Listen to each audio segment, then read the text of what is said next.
তারা তো king maker হবেন, কিন্তু তারা নিজেরাই কিং হতে চাইলেন। আমি বলবো নির্বাচনে ডানপন্থী দলগুলোর ভোট বাড়বে। আপনি যদি এটাকে জামাতের ভোটের কথা বলেন, হ্যাঁ জামাত ইসলামেরও ভোট বাড়বে। বিএনপি যেখানে যেখানে সরকার বা ছাত্র নেতৃত্ব ব্যর্থ হয়েছে, সেই এজেন্ডাগুলো নিয়ে বিএনপিও কথা বলছে না। গণ অভ্যুত্থান ব্যাহত হয়েছে, জুলাই সনদ পাশ হলে গণ অভ্যুত্থানের কফিনে সিলমের মানে নতুন করে শেষ পেরেকটা ঠুকে দেওয়া হবে।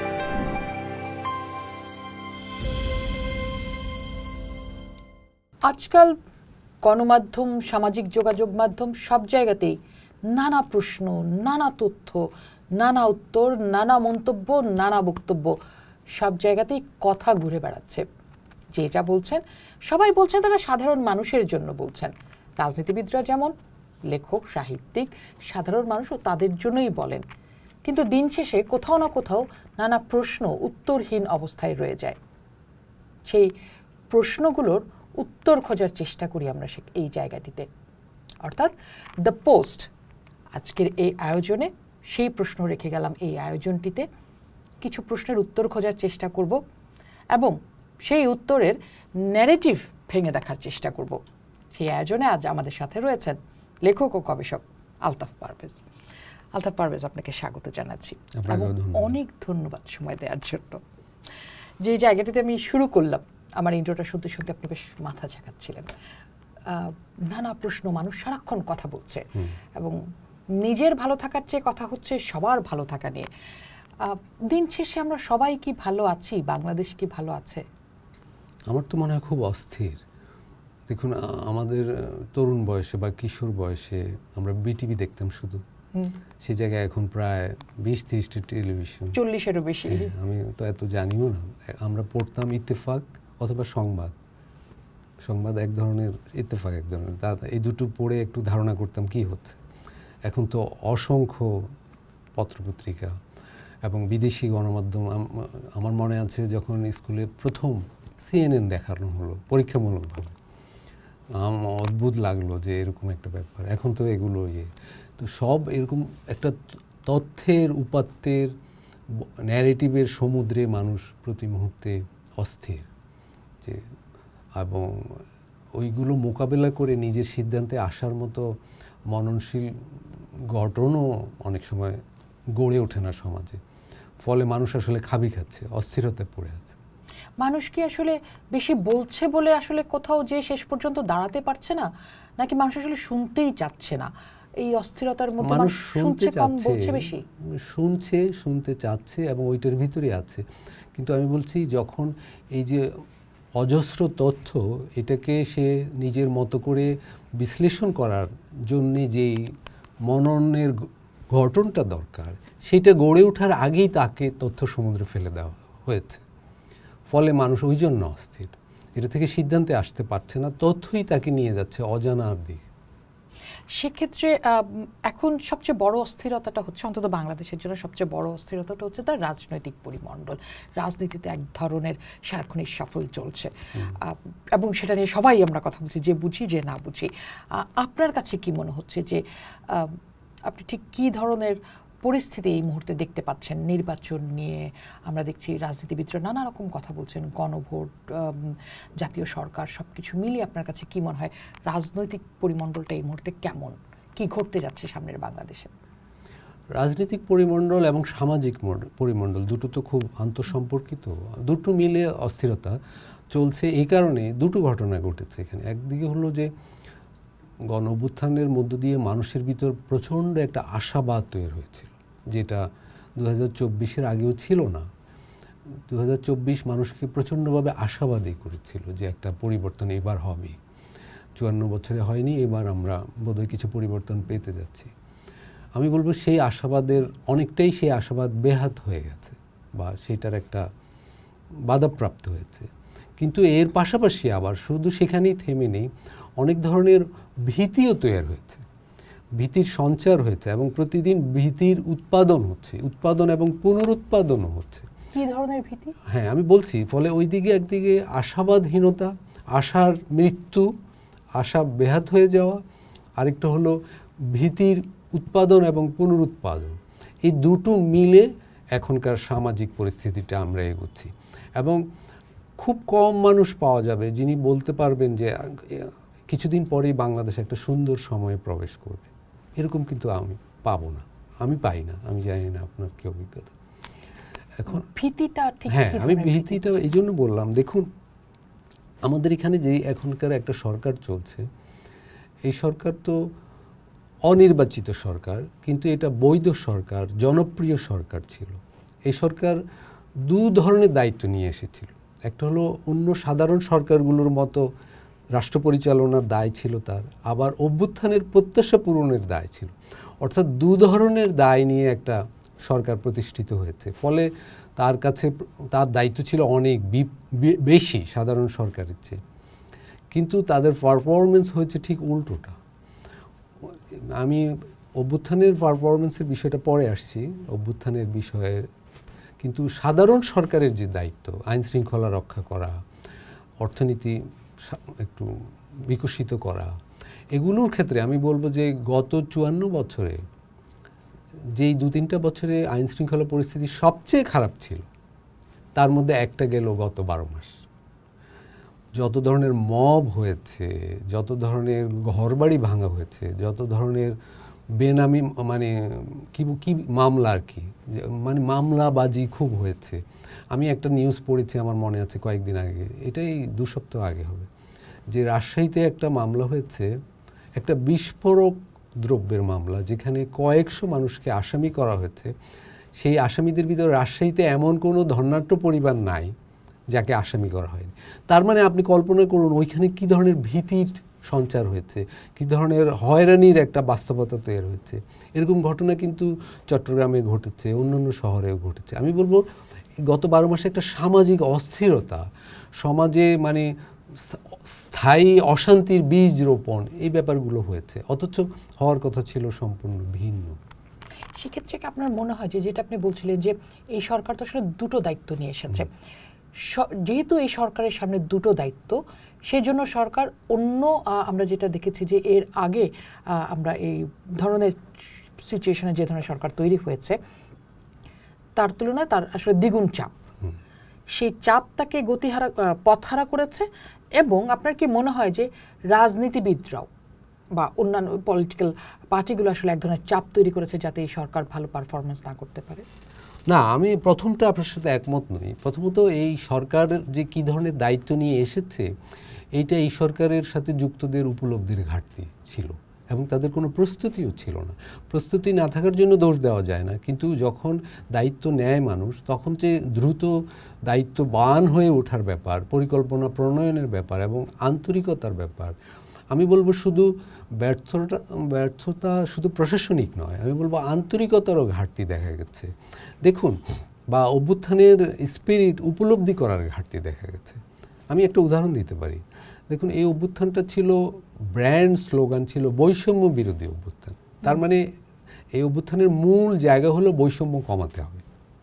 তো বাংলাদেশে বৈষম্যের শিকার মানুষ কারা, এটা খুব কাণ্ডজ্ঞান দিয়ে বোঝা যায়। কৃষি সমাজ, শ্রমিকরা, দলিত সমাজ, আদিবাসী সমাজ, নারী সমাজ। তাহলে আমার সরকারের দায়িত্ব হবে প্রথমেই এই ধরনের 4-5টা ক্যাটাগরিতে এমন কিছু করা যারা অভ্যুত্থানের সুফল এরা দ্রুত পেয়ে যায়।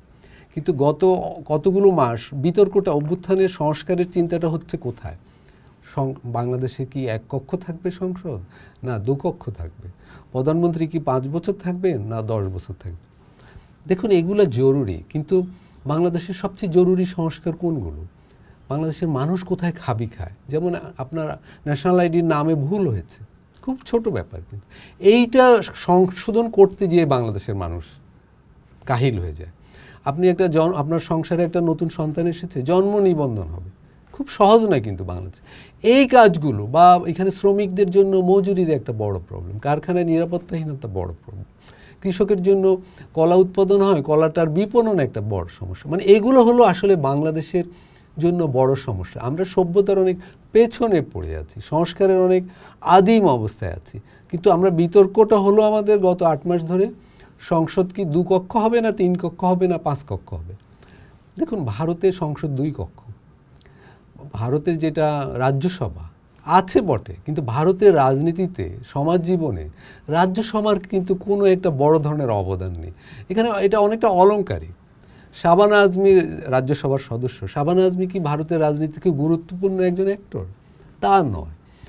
মানে এটা রাখা হয়েছে কিছু জনমত আরও অ্যাকোমোডেট করার জন্য, যে সমাজের এই ধরনের মানুষরা, বুদ্ধিজীবীরা কি ভাবছেন সেটা শোনার জন্য। কিন্তু যা হয় সেখানে ভারতের লোকসভাতেই হয়। লোকসভাকে কিভাবে আরও ফাংশনাল করা যায় সেটা হলো মূল ব্যাপার। আমাদেরও মূল বিষয় হলো এই যে অভ্যুত্থান বিরোধী, বৈষম্য বিরোধী অভ্যুত্থান হলো, প্রয়োজন ছিল সমাজের নিচুতলার মানুষের জন্য তাৎক্ষণিক কয়েক মাসের ভিতর কিছু পরিবর্তন সাধন করা, তারপর এই ধরনের ক্লাসিক বিষয়গুলোতে বিতর্ক করা, সংস্কার, গণভোট, এক কক্ষ হবে না দু কক্ষ হবে, কিংবা প্রধানমন্ত্রী কয় বছর থাকবে, জুলাই সনদ কখন হবে। এখন জুলাই সনদ হচ্ছে, কিন্তু জুলাইয়ের কোনো এজেন্ডা কিন্তু জুলাই সনদে নেই আমি বলবো। আচ্ছা, জুলাই সনদে যেহেতু আসলামই, আপনার কাছে কি মনে হয় যে জুলাই সনদ নিয়ে অনেক কথা শুনছি, এটা নিয়ে মতৈক্য হচ্ছে, মতানৈক্য হচ্ছে, মিটিংয়ের পর মিটিং হচ্ছে, জুলাই সনদ যদি আমার নির্বাচনের দিনও পাশ হয়, গণভোটেও যদি জুলাই সনদ হয়, আমার মানে এটা আমার খুব ব্যক্তি সাংবাদিকের প্রশ্ন আর কি, যে জুলাই সনদ কি খুব বড় পরিবর্তন আনতে পারবে বাংলাদেশের রাজনীতিতে? আমি বলবো পারবে না। দেখুন, আমরা আসলে যারা এই সরকারের সাথে যুক্ত ছিলেন, আমি বলবো তারা এই অভ্যুত্থানের এই মহান ঘটনাটার যে দার্শনিক তাৎপর্য, এর যে স্পিরিচুয়াল অংশ, সেইটুকু আমরা মিস করে গেছি। না হলে আমি এরকম দেখেছি, একজন উপদেষ্টা রাষ্ট্রীয় অর্থ বরাদ্দের সময় তার উপজেলায় কয়েক হাজার কোটি টাকা বরাদ্দ করে দিয়েছেন, যেটা অন্য উপজেলার চেয়ে বহুগুণ বেশি। মানে এই ধরনের মানসিকতাও কিন্তু আমাদের কাজে আমরা দেখেছি।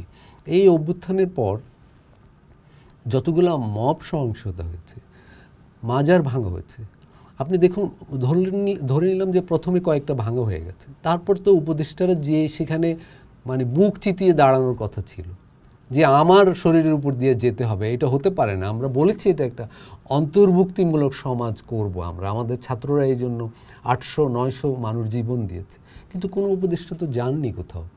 এই সরকার ঢাকার মতিঝিল এবং রমনা থানার চৌহদ্দিতে পেরোতে পারল না।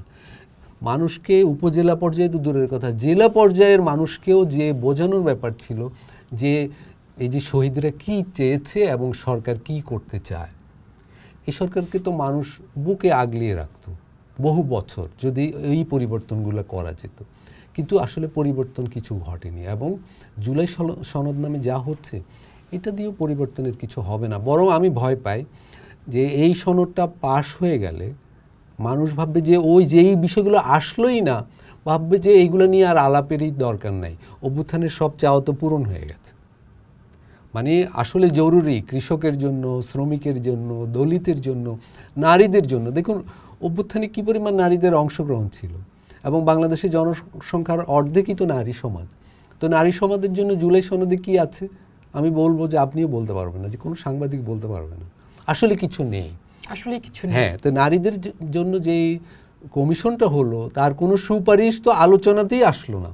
তাহলে এই অভ্যুত্থান, এই জুলাই সনদ থেকে নারী সমাজ কি পাবে? না, জুলাই সনদটা গুরুত্বপূর্ণ হয়ে উঠলো কেন আপনার কাছে? কি আমি বলবো জুলাই সনদটাকে গুরুত্বপূর্ণ করে তোলা হয়েছে, এইটাকে আমি বলবো এক ধরনের বিশ্বাসঘাতকতা ঘটেছে। দেখুন আমাদের গত 8 মাসে যেটা ঘটেছে, 12 মাসের ভিতর শেষ 8 মাসে যেটা হলো, এটাকে গ্রামসির ভাষায় বলতে একটা প্যাসিভ রেভলিউশন হয়েছে।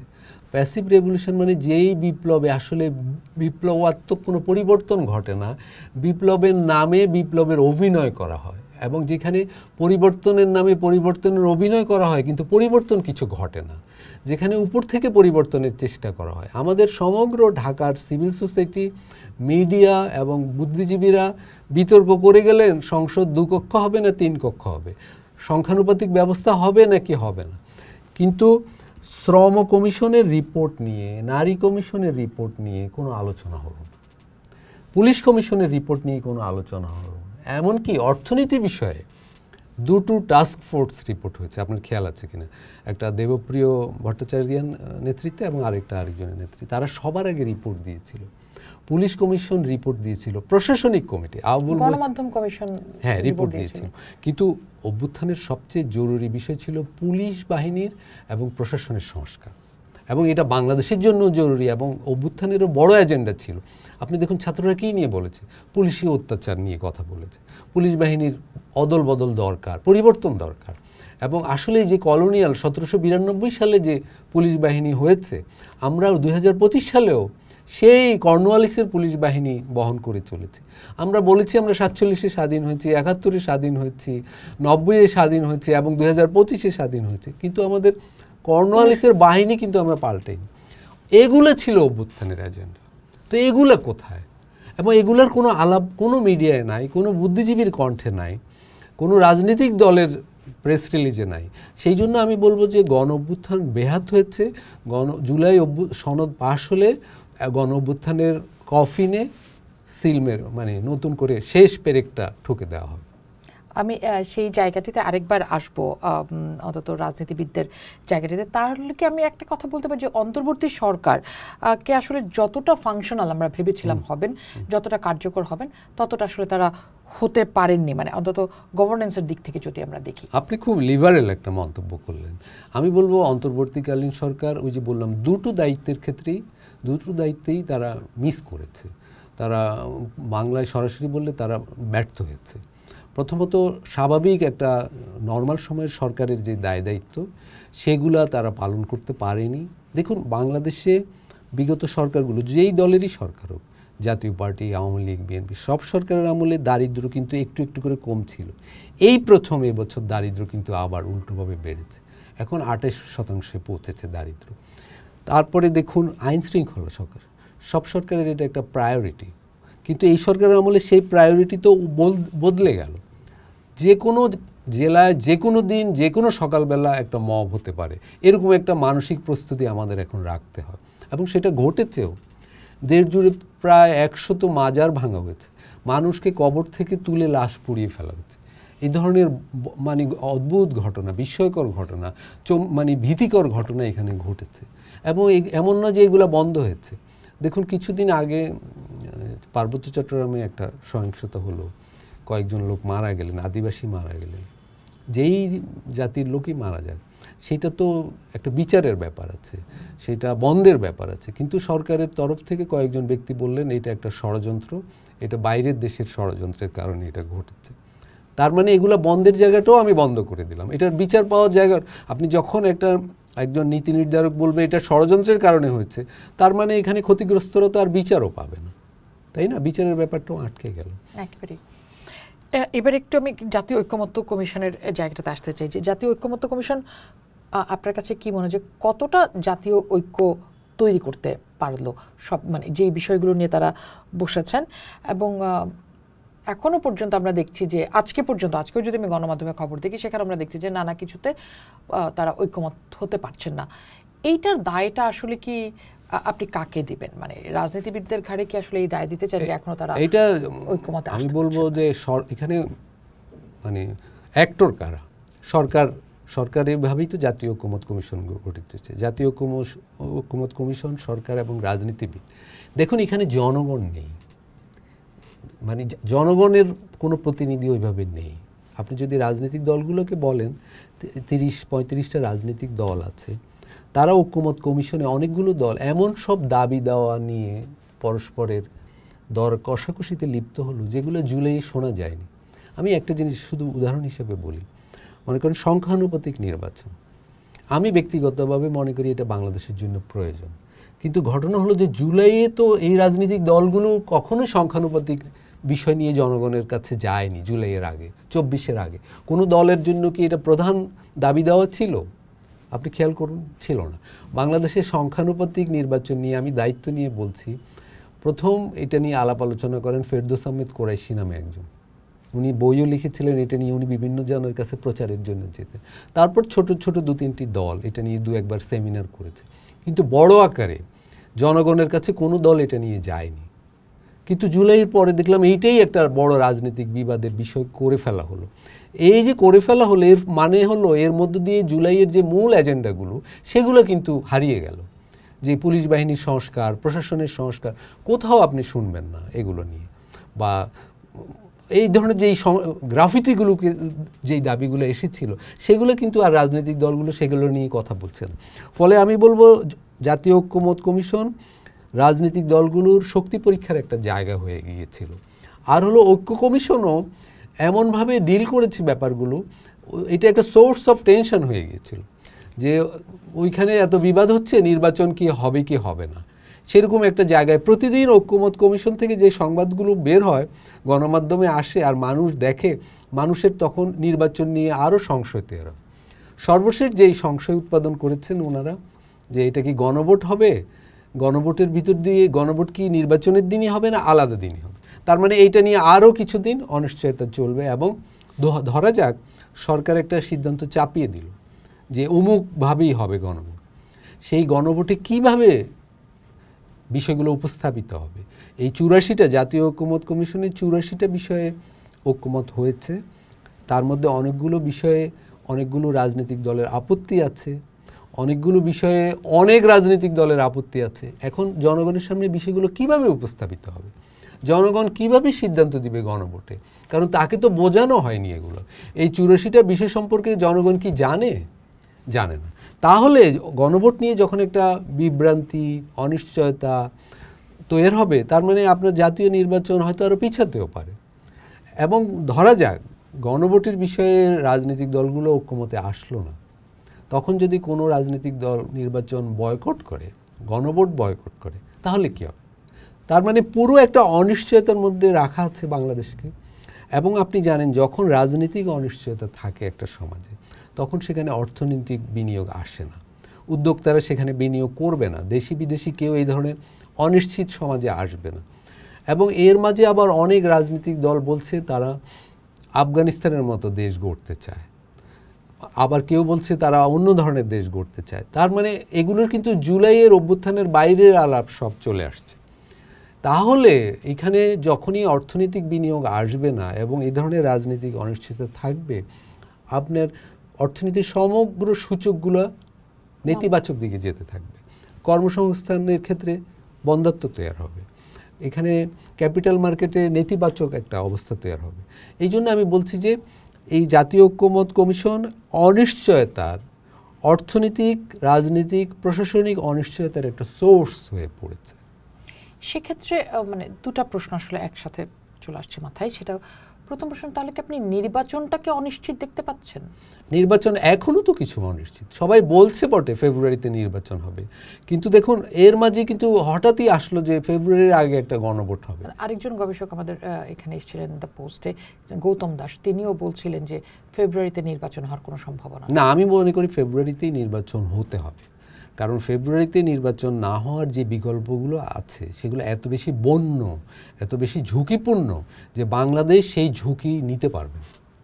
ফেব্রুয়ারিতেই যে কোনো মূল্যে নির্বাচন হতে হবে।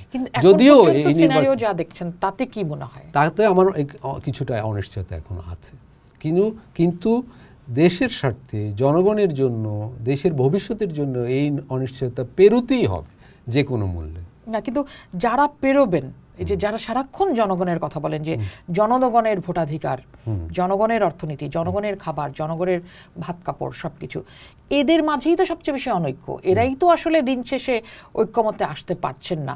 তো জনগণের কথা যারা বলছেন তারা তো জনগণকে দিন শেষে মাথায় রাখছেন না। আপনার কাছে কি? আমি এই জায়গাটা একটু আশাবাদী যে বাংলাদেশের একটা, আমরা দেখি বাংলাদেশের ইতিহাসে যে জনগণ বা বাংলাদেশ যখন একটা খাদের কিনারে যায় একদম, তখন বাংলাদেশ একটা একটু পাল্টা চাপ তৈরি করে, পাল্টা অবস্থান নেয়। আমি বলবো যে রাজনৈতিক দলগুলোর উপর, বিশেষ করে যারা বড় দল, দায়িত্ব বেশি অবশ্যই তাদের উপর একটা জনচাপ তৈরি হবে যে যে কোনো মূল্যে ফেব্রুয়ারির মধ্যে একটা অন্তর্ভুক্তিমূলক, অংশগ্রহণমূলক নির্বাচন লাগবে। কিন্তু ঝুঁকি আছে, অনিশ্চয়তা আছে। আমি বলবো এখানে রাজনীতিবিদরাও প্রচণ্ড চাপে আছেন এবং আমি বলবো রাজনীতিবিদদেরও কোণঠাসা করে ফেলার একটা চেষ্টা বিভিন্ন তরফ থেকে আছে।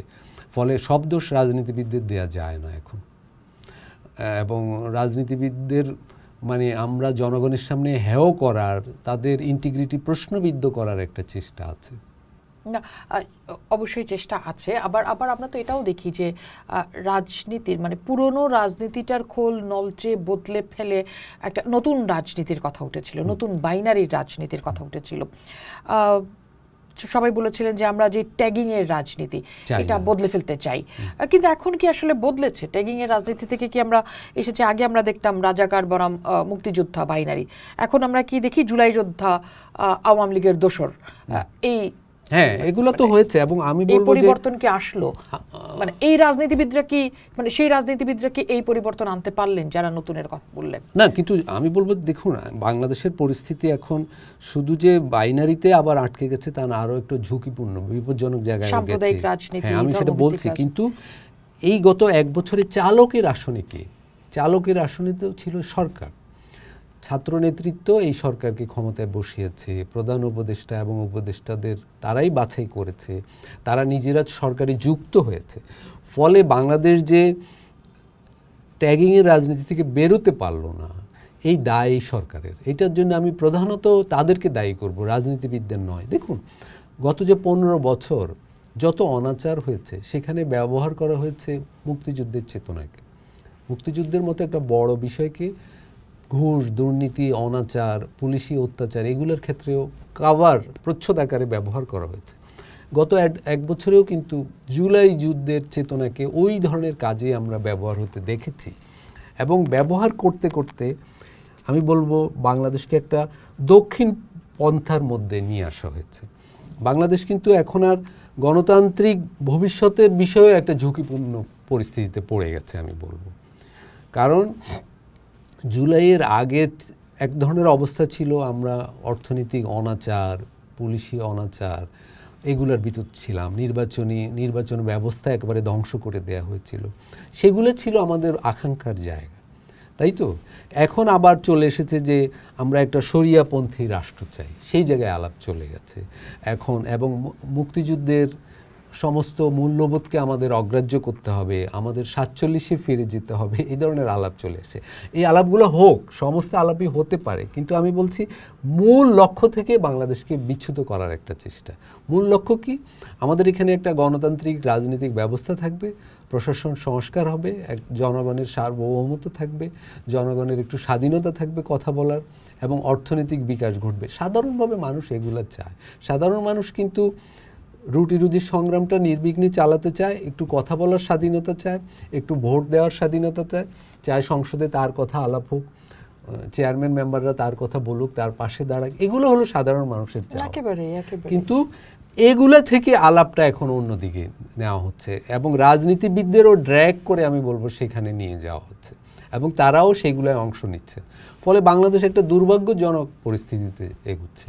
সেক্ষেত্রে যেহেতু ঘুরে ফিরে আমরা আসলে সেই সাম্প্রদায়িক রাজনীতি, ধর্মীয় ভিত্তিক রাজনীতির দিকেই আসলাম, জামাতের রাজনীতিকে আপনি কিভাবে দেখছেন? বিশেষ করে যে ডাকসুর নির্বাচনের পর আমরা দেখলাম যে ডাকসু এবং জাকসু নির্বাচনের পর দেখলাম যে বেশ ভীষণভাবে তাদের জয়ী হয়ে যাওয়া তাদের প্যানেলের, এবং সবাই বলছেন রাজনৈতিক অঙ্গনে এই আলাপটা আছে যে এটা একটা বার্গেনিং পয়েন্ট তৈরি করলো জামাতের জন্য।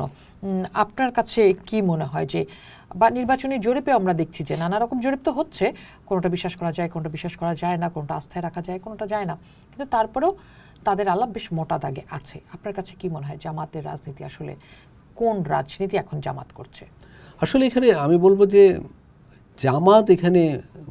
জামাতকে এককভাবে আমি আলোচনা করতে চাই না, কারণ বিষয়টা জামাত এককভাবে আলোচনায় আসার মতো নয়। সাধারণভাবে যেটা ঘটেছে, জাকসুর যেটা কথা আপনি বললেন, এই প্রতিষ্ঠানগুলো তো বাংলাদেশের সমাজ থেকে বিচ্ছিন্ন নয়। বাংলাদেশের সমাজ জুড়েই আমি বলবো এই ধরনের রাজনীতির একটা উত্থান ঘটেছে এবং এগুলো আবার পুরো সাউথ এশিয়া বা বৈশ্বিক রাজনীতি থেকেও আলাদা নয়, বিশ্ব জুড়ে একটা কিন্তু ডানপন্থার উত্থান ঘটছে। আপনি ইউরোপ আমেরিকা দেখেন ট্রাম্পের মতো ব্যক্তি আবার বিপুল ভোটে বিজয়ী হয়ে এসেছে। ইউরোপেও কিন্তু এটা ঘটছে। আমাদের পাশে ভারতে দেখেন বিজেপি প্রায় 15 বছর ধরে ক্ষমতায় আছে এবং এখনও তাদের কিন্তু জনপ্রিয়তার পতন ঘটছে না। আপনি আমাদের বর্মায় দেখেন, এই ধরনের আমি বলবো যে আঞ্চলিকভাবে এবং বৈশ্বিকভাবেই ডানপন্থার একটা উত্থান ঘটছে এবং আমাদের সমাজ জীবনেও এটার উত্থানটা দ্রুততর হয়েছে গত 15 বছরের কারণে। আপনি যখন গণতন্ত্রকে ধামাচাপা দেন, গণতন্ত্রের বদলে স্বৈরতন্ত্র কায়েম করেন, মানুষের ভিতর কিন্তু একটা মানে একটা উগ্রতা, একটা ডানপন্থী মনোভাব কিন্তু বিকশিতই হয়। সেটার বিকাশ ঘটেছে এবং সেটা বিকাশ ঘটানোর জন্য অনেক আন্তর্জাতিক সংস্থা, বিভিন্ন দেশ বাংলাদেশের চেষ্টাও করেছে। ফলে যেই নির্বাচন হবে সামনে, আমি বলবো নির্বাচনে ডানপন্থী দলগুলোর ভোট বাড়বে। আপনি যদি এটাকে জামাতের ভোটের কথা বলেন, হ্যাঁ জামাত ইসলামেরও ভোট বাড়বে। কতটা বাড়বে? মানে তারা এখন যেরকম করে আসনের কথা আমি জানি না, ভোট অনেক বাড়বে। এবং আমি বলবো জামাত ইসলামের ভোটের ক্ষেত্রে বিস্ময়করভাবে বাড়বে। সেটা কি আমাদের জন্য শঙ্কার হতে যাচ্ছে? যেমন যেটা কয়েকদিন আগে জনাব ফখরুল বলছিলেন যে ডানপন্থার উত্থান আসলে এক ধরনের শঙ্কা তৈরি করছে। আমি এটাকে শঙ্কা বা আনন্দের ব্যাপার হিসাবে দেখতে চাই না। আমি বলবো এটা একটা বাস্তবতা। একজন গবেষক হিসাবে আমি নির্মোহভাবে দেখতে চাই যে এইটা বাংলাদেশের একটা বাস্তবতা, বাংলাদেশের অভিমুখটা ওই দিকেই। এবং এই ধরনের দেখুন, জামাত ইসলামের কথা আপনি বলছিলেন, জামাত ইসলাম কিন্তু জামাত ইসলামী বাংলাদেশের একটা দল, কিন্তু এই দলটা আবার একই সাথে আঞ্চলিক দলও বটে। ভারতে জামাত ইসলাম আছে, পাকিস্তানেও জামাত ইসলাম আছে। জামাত ইসলামের তো কর্মী ভিত্তিক, ক্যাডার ভিত্তিক দল। এই ক্যাডারদের তারা কি পড়তে দেয়, তারা কিভাবে বড় করে তোলে, বিকশিত করে, তাদের সিলেবাস কি? সিলেবাস হলো মাওলানা মওদুদির বই। মাওলানা মওদুদির বইগুলো কি আছে? সেখানে আছে যে তারা জনগণের সার্বভৌমত্ব মানে না, তারা এমনকি মওদুদি বলেছেন গণতন্ত্র, নির্বাচন এগুলাও খারাপ জিনিস। কিন্তু আবার গণতান্ত্রিক সমাজের সুযোগ সুবিধা নিয়ে এই 3 দেশে জামাত ইসলাম বিকশিত হচ্ছে। অর্থাৎ একটা লিবারেল রাজনৈতিক পরিবেশের সুযোগ নিয়েই তারা বড় হচ্ছে, বিকশিত হচ্ছে, কিন্তু তাদের কর্মসূচি কিন্তু সম্পূর্ণ ভিন্ন। জামাত বা এই ধরনের শক্তিগুলো ক্ষমতায় গেলে অবশ্যই শরিয়া আইনই কায়েম করবে, এটা সততার সাথেই তারা বলে। আমি বলবো তারা যদি এটা গোপন করে সেটা সততার ঘাটতি। তাদের সমস্ত লিটারেচারে সেটাই আছে, কর্মীদের তারা সেভাবেই বড় করেছে, তারা কর্মীদের সেই রাজনীতির স্বপ্ন দেখেই বড় করে। ফলে এবং আমি বলবো যে বাংলাদেশের সমাজে সেই রাজনীতি, সেই আদর্শ বাড়তি জনপ্রিয়তা পাচ্ছে, এটা বাস্তবতা। এটা খারাপ ভালো আমি বলতে চাই না। আমি এই জায়গা থেকে একটা ছোট লাইন নিতে চাই যে তারা যে বলছে যে তারা একটা গণতান্ত্রিক পরিমণ্ডলে নিজেদের গাছটাকে বড় করছে। এখন তারা বলছে যে আমরা যদি কখনো ক্ষমতা যাই, আমরা নারীদের বিপক্ষে কখনো দাঁড়াবো না, আমরা শরিয়া আইন চালু করলেও নারী তাদের স্বাধীন জীবনযাপন মানে চালিয়ে যেতে পারবেন। আপনার কাছে কি তাই মনে হয়? এটা কিছু কন্ট্রাডিক্টরি নয়? না, এগুলো হলো সেই কৌশলগত কারণে এই ধরনের দলগুলো এই কথাগুলো বলছে। কারণ এখন ভোটের রাজনীতিতে এখন সে ক্ষমতা দখলের ইচ্ছার প্রাথমিক পর্যায়ে রয়েছে। এখন তার নারীদের ভোট প্রয়োজন, সমাজে মধ্যবিত্তের ভোট প্রয়োজন, ছাত্রদের ভোট প্রয়োজন, মানে সমাজের সকলের ভোট তার চাই, সকলের সমর্থন প্রয়োজন, আন্তর্জাতিক সমাজের সমর্থন প্রয়োজন। এখন তো জামাত বলবে না যে আমি ক্ষমতায় গেলে নারীদের রাজনীতি করতে দেব না, তাহলে দেশের ভিতর থেকে, দেশের বাইরে থেকে, নানা জায়গা থেকে তার ব্যাপারে একটা রিজার্ভেশন তৈরি হবে। কিন্তু আপনি মওদুদির বই পড়ে দেখেন, সেখানে নারী নেতৃত্বের তো বিরুদ্ধেই কথা রয়েছে। ফলে এবং জামাতের কোর আইডিওলজি তো সেটাই। একেবারে। এবার একটু এনসিপির রাজনীতির কথা জানতে চাই, যেহেতু এনসিপি লম্বা সময় কিন্তু আলোচনায় নেই। আর আমরা যে আশা নিয়ে মানুষ ঝাঁপ দিয়েছিল জুলাইয়ে, যে এদের তরুণদের নেতৃত্বে, সেখান থেকে একটি তরুণদের নেতৃত্ব নিয়ে দল গঠন করা হলো। আমি যদি বলি যে গত 2-3 মাস এনসিপি আসলে কোনোভাবেই আর আলোচনায় নেই, কেন তারা হারিয়ে গেল? কেন তারা তাদের কোনো বার্গেনিং স্পেস তৈরি করতে পারলো না? দেখুন, অভ্যুত্থানে তো বাংলাদেশের অভ্যুত্থান কোনো দলের নেতৃত্বে হয়নি, এটা একটা কমন ব্যানারে হয়েছিল। তাতে প্রধান শক্তি ছিল ছাত্ররা, প্রধান শক্তি ছিল বৈষম্য বিরোধী ছাত্র আন্দোলন, এটা সত্য, কিন্তু আরও অনেক শক্তি ছিল। অভ্যুত্থানের পর যখন বৈষম্য বিরোধী ছাত্ররা নিজেরাই মানে উপদেষ্টা পরিষদ বাছাই করলো, তখন অভ্যুত্থানের অন্য শক্তিগুলো দূরে সরে গেল, এই একটা বিভক্তি ঘটে গেল। কিন্তু এই বিভক্তির মধ্য দিয়ে অভ্যুত্থানের মূল শক্তি দুর্বল হয়ে গেল। বৈষম্য বিরোধী ছাত্র আন্দোলন থেকে যখন অন্যরা সরে গেল, তখন তারা বড় শক্তিটা দুর্বল হলো, এই হলো প্রথম ভুল হলো তাদের। দ্বিতীয় ভুল হলো তারা মন্ত্রী পরিষদে গেল। বৈষম্য বিরোধী ছাত্র আন্দোলনের কয়েকজনে ক্যাবিনেটের সদস্য হলেন, তারা তো কিং মেকার হবেন, কিন্তু তারা নিজেরাই কিং হতে চাইলেন, এটা ছিল দ্বিতীয় ভুল। তাদের দরকার ছিল আন্দোলনের পরিসর আরও বাড়ানো, জেলায় জেলায় ছড়িয়ে পড়া এবং সরকারকে চাপ দেওয়া সংস্কার করার জন্য। কিন্তু তারা নিজেরাই সরকারের অংশ হলেন, প্রশাসনের অংশ হলেন, আমলাতন্ত্রের অংশ হতে গেলেন এবং আমলাতন্ত্র, এটা তো আমি বললাম 200 বছরের পুরনো প্রতিষ্ঠান, তারা এই ধরনের ব্যক্তিদের একদম হজম করে ফেললেন। দ্বিতীয় ভুল হলো। তৃতীয় ভুল হলো দল গঠন। দল গঠন মানে অন্য দল তাদের প্রতিদ্বন্দ্বী ভাবতে শুরু করলো এবং জনগণ ভাবলো এইটাই কিংস পার্টি। কিংস পার্টি কি নয় সেটা তো বিতর্কের ব্যাপার, কিন্তু জনগণের ভিতর কিন্তু এই একটা ধারণা তৈরি হলো। আপনি তো জনগণকে দোষ দিতে পারবেন না, কারণ ছাত্রনেতাদের অনেকে সরকারে আছে, অনেকে সরকারের বাইরে এসে দল গঠন করলেন। জনগণ ভাবলো এর ভিতরে একটা নিশ্চয়ই অদৃশ্য যোগাযোগ আছে, ফলে তাদের ইমেজ আমি বলবো ক্ষুণ্ণ হলো। চতুর্থ ঘটনাটা বড় ঘটনা আমি বলবো, সেটা হলো এই দলের অনেকে যে নারীদের বিরোধী সমাবেশে যে বক্তৃতা দিয়ে আসলেন, আদিবাসীদের বিভিন্ন বিষয়ে এমন সব মন্তব্য করলেন, আদিবাসী সমাজ বা দরিদ্র সমাজ ভাবলো যে না, এরা আমাদের ধারণ করবে না, আমাদের দল নয়, আমাদের প্রতিনিধি নয়। এইভাবে ধাপে ধাপে এবং ছাত্রনেতাদের অনেকে নানা ধরনের দুর্নীতিতে জড়িয়ে পড়লেন, যেগুলোর বিশ্বাসযোগ্য খবর বেরোতে থাকলো। অনেকে গ্রেপ্তার হলেন, যেগুলোর সদুত্তর দেওয়া গেল না। এই সবগুলো মিলে এনসিপি আমি বলবো গণ অভ্যুত্থানের যে আদর্শ, যে মহান উদ্দেশ্যে এই অভ্যুত্থানটা হয়েছে, শহীদরা জীবন দিয়েছে, সেই জায়গা থেকে এই দলটা দূরে সরে গেল। এবং এই দল যে দূরে সরে গেল তার তাৎক্ষণিক প্রমাণ পাওয়া গেল ছাত্র সংসদগুলোর নির্বাচনে। একেবারে।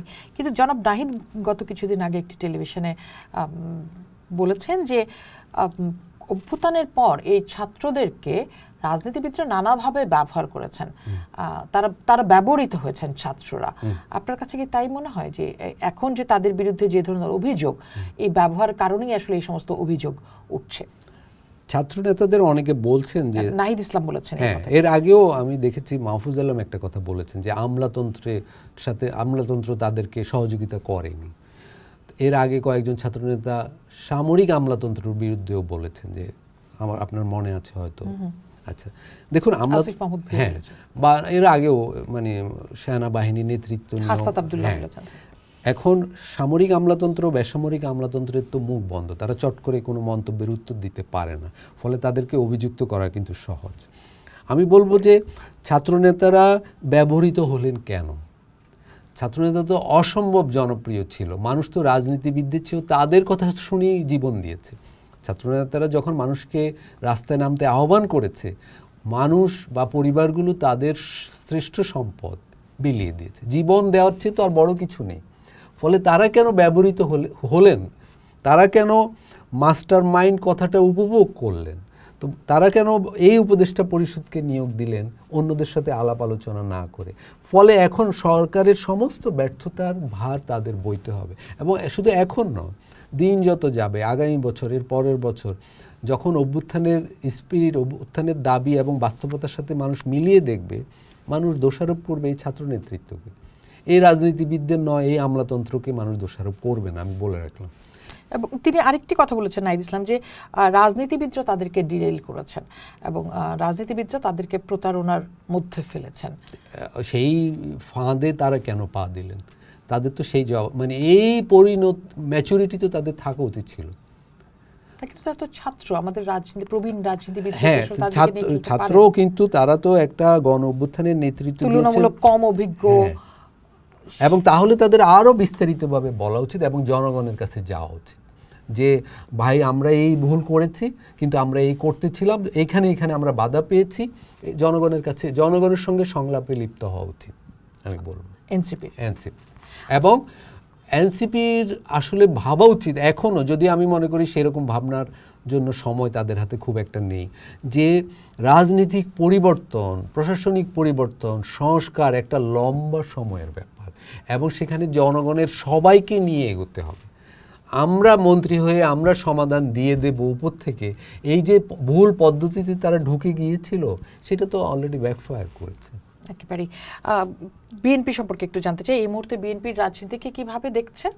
যেহেতু আগামী নির্বাচনে বড় স্টেক হোল্ডার হচ্ছে বিএনপি এবং বিএনপির প্রধান যিনি, তিনি আসলে দেশে আসছেন কিনা এটাও নানা রকমভাবে আলোচনায় আছে। আপনার কাছে কি মনে হয় যে বিএনপি তার নিজেকে কতটা বদলাতে পেরেছে? বিএনপি আমি বলবো নিজেকে একদম বদলাতে পারেনি। দেখুন, একটা দেশে 2 মাসে প্রায় 1000 মানুষের জীবন দেওয়া, এটা এখনও আমি বলবো আমাদের সমাজের অনেকে রাজনীতিক দার্শনিক তাৎপর্য উপলব্ধি করতে পারেনি। বিএনপির কর্মীরা যদি পারত, বিএনপি বলে যে আমরা 7000 কর্মীকে দুর্নীতির বা অনিয়ম বা অনাচারের জন্য দল থেকে বহিষ্কার করেছি। 7000 কিন্তু বড় সংখ্যা। তার মানে এই 7000 বা তাদের দল এই অভ্যুত্থানের দার্শনিক বা রাজনীতিক তাৎপর্যই উপলব্ধি করতে পারেনি। তাদের আত্মার কোনো পরিবর্তন ঘটেনি, তাদের মনোভাবের কোনো পরিবর্তন ঘটেনি। আপনি যদি উপলব্ধি করেন যে দেশের জন্য 1000 লোক জীবন দিয়েছে, তাহলে আপনি কিভাবে একটা অনাচারে যুক্ত হতে পারেন? বিএনপির কর্মীরা, বিএনপি বলছে যে আমরা অনাচারের ঘটনা পেলেই বহিষ্কার করছি, বাদ দিচ্ছি, কিন্তু ঘটনা হলো এটা তো ভয়ের ব্যাপার। ক্ষমতায় আসার আগেই একটা দলে 7000 লোক কারাপশনে জড়িয়ে গেল, তার মানে ক্ষমতায় আসলে এটা তো ভয়ানক ব্যাপার হবে। দ্বিতীয়ত হলো, আমি বলবো বিএনপি যেখানে যেখানে সরকার বা ছাত্র নেতৃত্ব ব্যর্থ হয়েছে, সেই এজেন্ডাগুলো নিয়ে বিএনপিও কথা বলছে না। শ্রমিকদের বিষয়ে, কৃষকদের বিষয়ে, শিক্ষার বিষয়ে, নারীর বিষয়ে বিএনপি কি কথা বলছে? বিএনপিও কথা বলছে না। তারা বলছে আমরা 31 দফা দিয়েছি। 31 দফা দিয়েছে তারা অভ্যুত্থানের আগে। 2024-এর 5ই আগস্টের আগের বাংলাদেশ আর পরের বাংলাদেশ সম্পূর্ণ ভিন্ন। 1971 সালের 16 ডিসেম্বরের আগের বাংলাদেশ আর পরের বাংলাদেশ সম্পূর্ণ ভিন্ন ছিল। 72 সালে আওয়ামী লীগ ক্ষমতায় এসে সেটা বুঝতে পারেনি বলে তারা ভুল করেছে। এখন যদি আমরা বুঝতে না পারি যে এই 24 আগস্টের পরের বাংলাদেশ সম্পূর্ণ ভিন্ন একটা বাংলাদেশ, তাহলে কিন্তু যেই দল এটা বুঝতে ব্যর্থ হবে সেই দল ভুল করবে। আমি বলবো বিএনপিও 31 দফা এখন যথেষ্ট নয় বাংলাদেশের জন্য। বাংলাদেশের জন্য যথেষ্ট কি? মানে বিএনপি একটি মানে বৃহৎ রাজনৈতিক দল, পুরনো রাজনৈতিক দল হিসেবে তার আসলে তার উঠান বৈঠক করা উচিত বাংলাদেশের ওয়ার্ডে ওয়ার্ডে, মানুষের কাছে শোনা উচিত যে আমাদের করণীয় কি। বিএনপি ভেবেছে আমরা ক্ষমতায় যাব, আমরা সব ডেলিভারি দিতে পারবো। বিএনপি কি জানে আসলে জনগণ কি চায়? যদি তাই জানতো, তাহলে তাদের 7000 লোক বহিষ্কার হতো না নিজের দলেই অনিয়মের জন্য। তাদের কেউ তো চাঁদাবাজিতে যুক্ত হওয়ার কথা নয়। তারা যদি অভ্যুত্থানের স্পিরিটটা বুঝতে পারতো, তাহলে তো তাদের আচরণে অনেক পরিবর্তন করতো। প্যালেস্টাইনিরা বলে, একটা শব্দ বলে ইন্তিফাদা, মানে আত্মার অভ্যুত্থান, বদলে যাওয়া।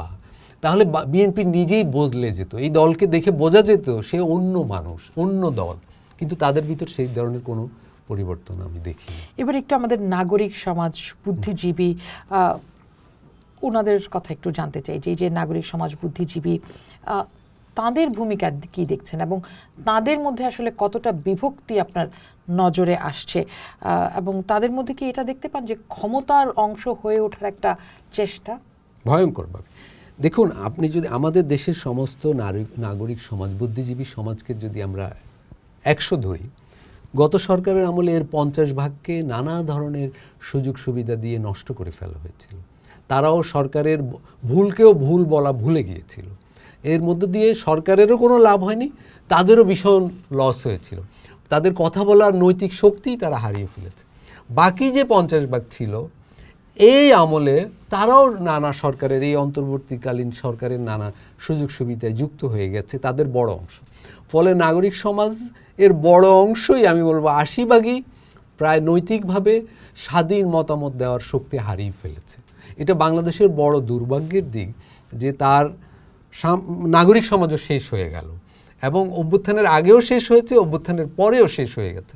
নাগরিক সমাজের লোকের তো ডিজি হওয়ার প্রয়োজন নাই, তার তো পুরস্কারের জন্য লালায়িত হওয়ার দরকার ছিল না, তার তো বিভিন্ন জায়গায় প্রশাসক হওয়ার প্রয়োজন ছিল না। যিনি ডিজি হবেন তিনি কেন লেখক জীবন যাপন করবেন? তার তো বিসিএস পরীক্ষার দিকে যাওয়া উচিত ছিল। হতে চেয়েছেন তিনি আজীবন লেখক। সরকার যখনই তাকে ডিজি হওয়ার অফার দিয়েছে উনি ডিজি হয়ে গেছেন। মানে ডিজি পদ তো কোনো লেখক, শিল্পী, সঙ্গীত, চিত্রকরের জন্য নয়, তাই না? তিনি জনগণের হয়ে জনগণের কথা বলবেন, জনগণের আকাঙ্ক্ষাকে শিল্পীতে রূপ দিবেন, তাই তো হওয়া উচিত তার কাজ। আমি বলবো নাগরিক সমাজ এখানে দিশাহীন অবস্থায় আছে, এবং এটা আমাদের বড় দুর্ভাগ্যের দিকে দেশের মানুষের।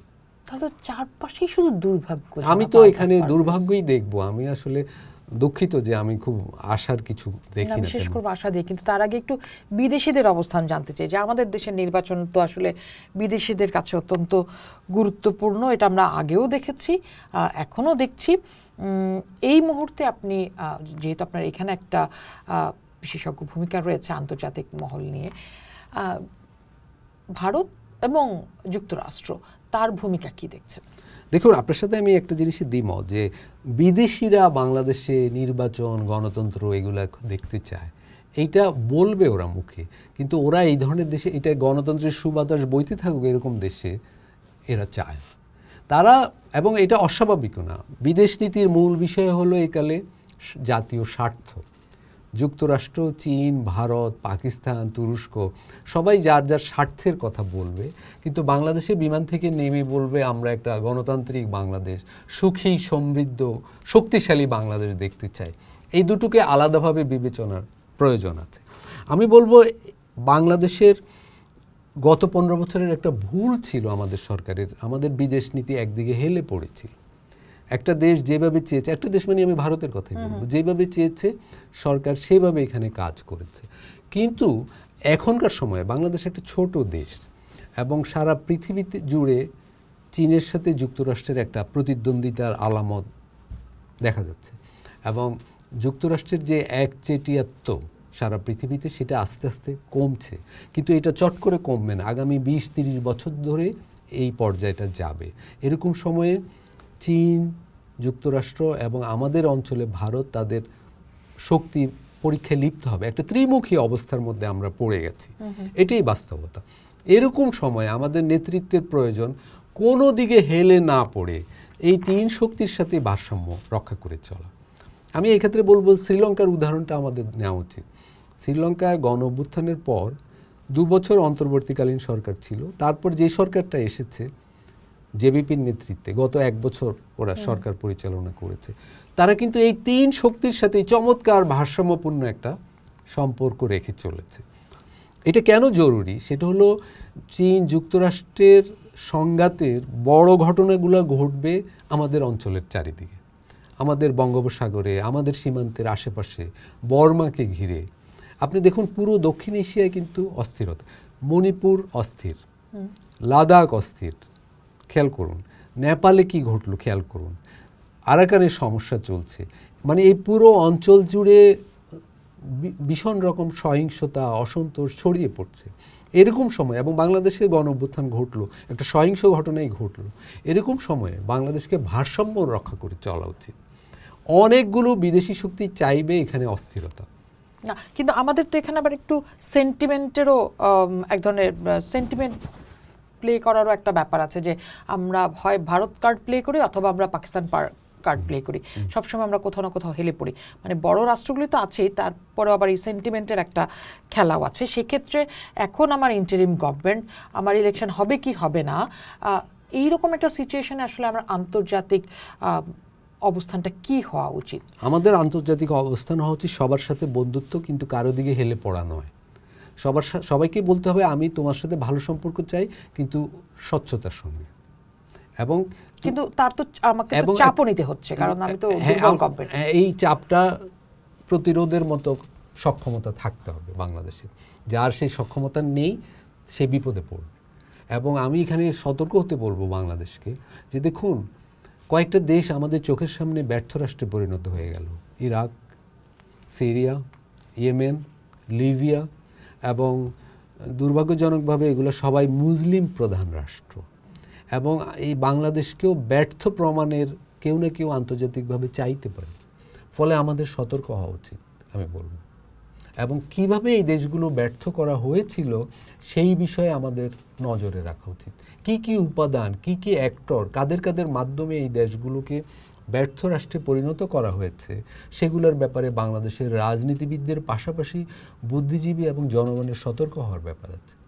কারণ একই ধরনের শক্তিগুলো এই অঞ্চলেও আসবে, সক্রিয় হবে, বাংলাদেশকে টার্গেট করবে। কারণ একটা দেশ যখন ব্যর্থ রাষ্ট্রে পরিণত হয় তখন এই ধরনের আন্তর্জাতিক শক্তিগুলোর ওই দেশে খেলাধুলা করতে সুবিধা হয়। আর সেক্ষেত্রে অন্তর্বর্তী সরকার যে ধরনের নীতি নির্ধারণ করছে এই মুহূর্তে, আপনার কাছে কি মনে হয় যে আসলে পুরনো অবস্থানটাই তারা ধরে রাখছে, মানে পুরনো শিক্ষাটা তো তারা, আমি বলবো স্বচ্ছতার অভাব রয়েছে। আমি একটা উদাহরণ দিতে পারি। দেখুন, যুক্তরাষ্ট্র যখন বাংলাদেশের উপর বাড়তি শুল্ক আরোপ করলো রপ্তানি পণ্যে, বাংলাদেশ সরকার সেটার মীমাংসা করে এসেছে, এটা নিয়ে সবাই প্রশংসা করছে। কিন্তু ঠিক ডিলটা কি হয়েছে, বাংলাদেশ কি দিয়ে তাকে সন্তুষ্ট করলো, সেটা কিন্তু বাংলাদেশের জনগণ জানে না। এই যে স্বচ্ছতার একটা ঘাটতি, সেটা নিশ্চয়ই 2 বছর পরে আমরা জানবো, তখন তো জেনে আমরা বিপদে পড়ে যাব। তারপরে দেখুন, বাংলাদেশের উন্নয়নের একটা বড় অংশীদার চীন, আবার বাংলাদেশের 3 দিকে রয়েছে ভারতের সীমান্ত। আমরা তো প্রতিবেশী বদলাতে পারবো না, প্রতিবেশীর সাথে একটা উইন উইন সম্পর্ক লাগবে, ভারসাম্যপূর্ণ সম্পর্ক লাগবে। আমি তার দিকে হেলেও পড়ে থাকবো না, তাকে কোনো অনৈতিক সুবিধাও দেব না, কিন্তু আবার তার কাছ থেকে আমার পাওনাটাও আদায় করব। এখন ভারতের সাথে আমাদের একটা ভারসাম্যপূর্ণ সম্পর্ক লাগবে, চীনের সাথেও লাগবে। তার মানে হলো যুক্তরাষ্ট্রের সঙ্গে আমি এমন কোনো সম্পর্ক করব না যেটা চীনের সাথে আমার সম্পর্ককে ক্ষতিগ্রস্ত করে বা ভারতের সাথে আমার সম্পর্ককে ক্ষতিগ্রস্ত করে। আমি বলবো এইসব ক্ষেত্রে নির্মোহ হওয়া উচিত। বাংলাদেশে আবেগ, আপনি যেটা বললেন, আমাদের এখানে আবেগ কাজ করে। আমরা ঘড়ির, পুরনো দিনের দেয়াল ঘড়ির মতো পেন্ডুলামের এই দিকে এবং এই দিকে চলে যাই, কিন্তু থাকা উচিত একদম আবেগহীনভাবে মাঝামাঝি। এবার একটু তরুণদের প্রশ্নে আসি, যে তরুণ প্রজন্ম আমরা দেখছি যে রাজনীতিতে আসছে, কিন্তু নেতৃত্বে তো আসলে পুরনো মুখটাই রয়ে যাচ্ছে। আমার ছেলে কিংবা আমার ভাই বা আমার বোন, আমার এরা কি আসলে, এই যে তরুণ প্রজন্ম যারা আসছে, তারা কি আসলে জায়গা পাচ্ছে না, নাকি জায়গা করতে পারছে না? মানে লিডারশিপের পাইপলাইনটা কি বন্ধ? না, এখানে আসলে সমস্যাটা আমাদের সমাজে, আমি বলবো। দেখুন, আমাদের সমাজে তো আমরা ভাবি যে রাষ্ট্রীয় পর্যায়ে গণতন্ত্র নেই, এটা নিয়ে আমরা সবসময় উদ্বিগ্ন থাকি। কিন্তু আমাদের পরিবারেও গণতন্ত্র নেই, আমাদের বিদ্যালয়ে গণতন্ত্র নেই, আমাদের সমস্ত প্রতিষ্ঠানগুলো পরিচালিত হয় সামন্ততান্ত্রিকভাবে। এক ধরনের প্রভুবৃত্তের সম্পর্ক আমাদের সবগুলো পরিবারে। এই গণতন্ত্রহীনতার কারণে আমাদের তারুণ্যের বিকাশ ঘটছে না। তারা মাঝে মাঝে বিদ্রোহ করছে। 90-এ আমার বয়সীরা বিদ্রোহ করেছিল, আমিও সেখানে ছিলাম। 24-এ এবার করলো। এমনকি আপনি যদি যে কোনো বিদ্রোহের বাইরেও তরুণ সমাজের সাথে আড্ডা দেন, দেখবেন যে একটা বিদ্রোহী মন তার ভিতরে রয়েছে। বিশেষ করে আমাদের, আমি বলবো, কিশোরীরা, তরুণীরা সবচেয়ে বিদ্রোহী মনকে গোপন করে রেখেছে, কারণ সে নিজের বিকাশের রাস্তা পাচ্ছে না, কারণ সমাজে গণতান্ত্রিক রূপান্তর হয় নাই। আমাদের একটা সামন্ততান্ত্রিক মূল্যবোধ সব জায়গায়।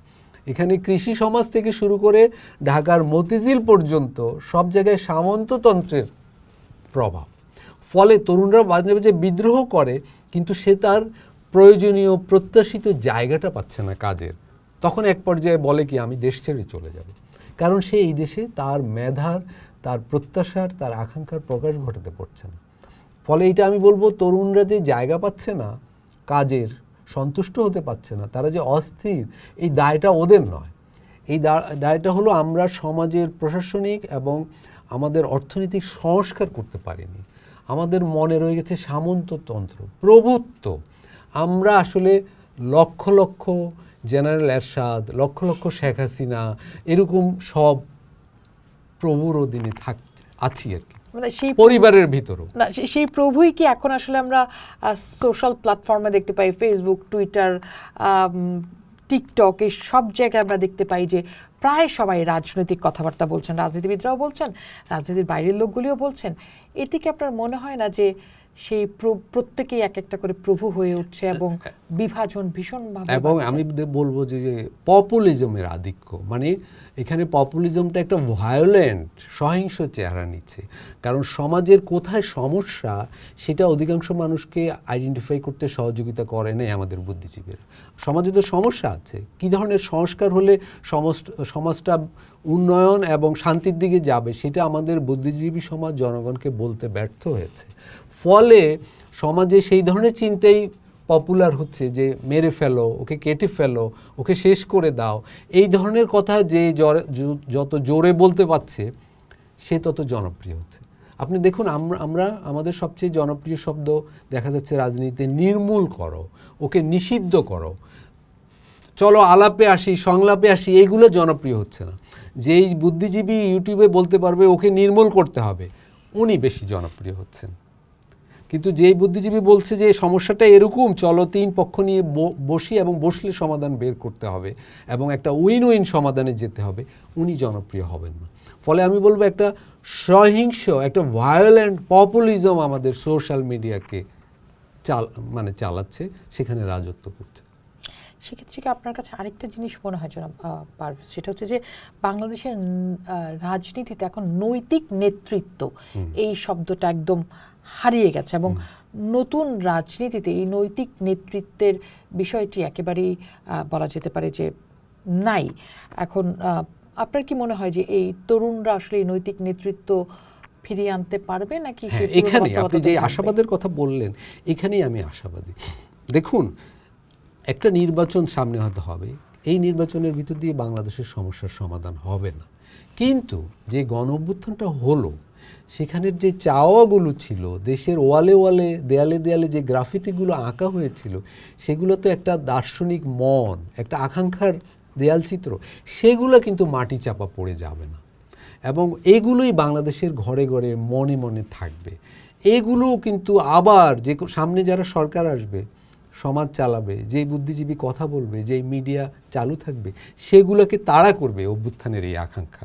ফলে নানা ধরনের ভাঙচুরের ভিতর দিয়ে অবশ্যই আমরা ওই রকম একটা গণতান্ত্রিক সরকার চাইতেই থাকব, কিন্তু সেটা দানা বাঁধবে কিনা, দানা বাঁধানো যাবে কিনা সেইটা আমি জানি না, কিন্তু ওই অভ্যুত্থানের আকাঙ্ক্ষাটা হলো আশার জায়গা। তার মানে আরেকটা অভ্যুত্থানের আশঙ্কা, আশা দুইটাই দেখেন আপনি? যেটা জনাব মঞ্জু বলছিলেন গতকালকে যে আরেকটা অভ্যুত্থান হতে পারে। না, আমি আরেকটা অভ্যুত্থান আকারে দেখি। আমি বলি যে 5ই আগস্ট 2024-এ একটা অভ্যুত্থান শুরু হয়েছে, আমরা এটার ভিতরে আছি, ওই অভ্যুত্থানটা চলছে। এখন একটা দার্শনিক, মতাদর্শিক, ভাবাদর্শিক মতামতের লড়াই চলছে সমাজে, মানে আদান প্রদান হচ্ছে, আমরা এটার ভিতর দিয়ে এগুচ্ছি, কিন্তু এটার ভিতর চরম অনিশ্চয়তার অংশটাই বেশি, কিন্তু এটার ভিতরে আছি, আমরা অভ্যুত্থানের ভিতরে আছি। খুবই চমৎকার। একেবারে শেষ প্রশ্ন, সেটি হচ্ছে আজকের থেকে 10 বছর পরের বাংলাদেশ নিয়ে আপনি কতটা আশাবাদী? আমি শঙ্কায় আছি। আমি বলবো যে আমি অন্ধ আশাবাদ নিয়ে আমি থাকি না, কিন্তু আমি বলবো বাংলাদেশের সামনে অনিশ্চয়তা বেশি এবং বাংলাদেশের যে নেতৃত্ব সেইটা এই অনিশ্চয়তা দূর করতে সক্ষম নয়।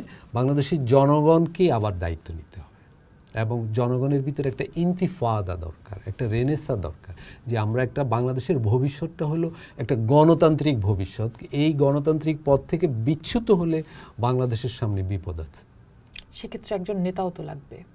আমি এইটা বলবো যে এটা কালেকটিভ লিডারশিপ লাগবে, একটা যৌথ নেতৃত্ব লাগবে।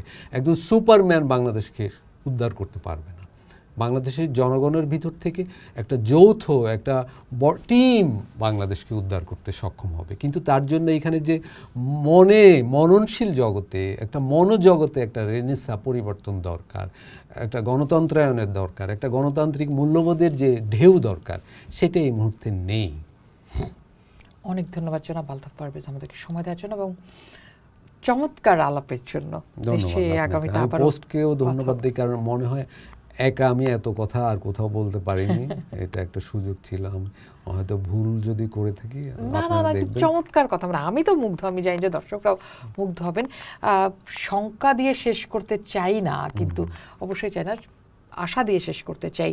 অবশ্যই আশাই তো বড়। দেখুন, 24-এর অভ্যুত্থানের আগে বাংলাদেশে যখন পরপর 3টা পচা নির্বাচন হয়ে গেল, পোকায় খাওয়া নির্বাচন হয়ে গেল, তখন তো আমরা আশাহতই হয়ে পড়েছিলাম, কিন্তু আবার তো বাংলাদেশ উদ্ধার পেয়েছে। আমার মনে আছে 90-এর ডিসেম্বরে, আমি তখন ছাত্র, অক্টোবর নভেম্বরেও মনে হতো যে আর বোধহয় মিছিল করে হবে না, 9 বছর হয়ে গেল, আর চ্যানেল এরশাদকে সরানো যাবে না, কিন্তু দেখা গেল 90 এটা পেরেছে বাংলাদেশ। আবার হবে আমি জানি না, কিন্তু আপনি বলতে পারেন।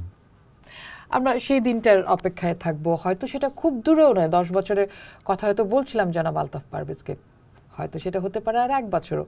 হয়তো জনগণ তার অধিকারের জন্য আমরা একসাথে নিশ্চয়ই সবাই উঠে দাঁড়াবো, আরেকটা ইন্তেফাদা হবে। অনেক ধন্যবাদ আমাদের সাথে থাকার জন্য, আবারও দেখা হবে।